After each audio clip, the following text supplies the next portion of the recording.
I'm Jessica Gaddett, and this is your Tuesday evening KRQE.com webcast. We begin with the storm. Here's Mark Ronchetti. Watches and warnings already up. Winter storm watches all across eastern New Mexico for tomorrow and throughout the day on Thursday. Really, this isn't going to come in until later tomorrow night and then Thursday. We also have winter storm warnings north of Durango, but for Durango and Cortez, we also have winter storm watches as well. Looking at satellite and radar, our storm system is approaching us from the west here, and it's going to come on in late tomorrow. And as it does track on through the state, it'll do a good job of bringing in the moisture and some cold air from the east, so we end up with a nice winter storm mix.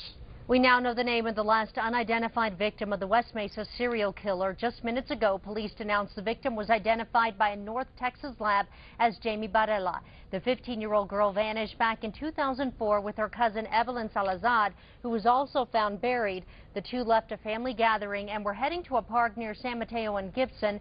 It took 11 months, but police have now identified all 11 bodies found on the West Mesa near 118th and Dennis Chavez. Police have said the first 10 victims identified all had histories of drug use and prostitution.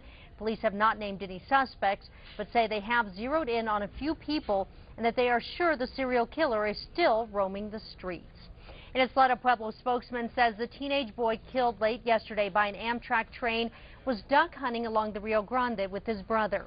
It happened at about 5:30 when 17-year-old Robert Abeda was struck on the reservation south of Albuquerque.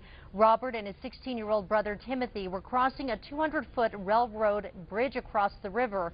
Timothy, who managed to get out of the way and suffered only minor injuries, told police they didn't realize the train was coming until it was too late. The Amtrak, which was headed for Los Angeles, was going 78 miles per hour. Join us for more news tonight on KRQE News 13 at 10.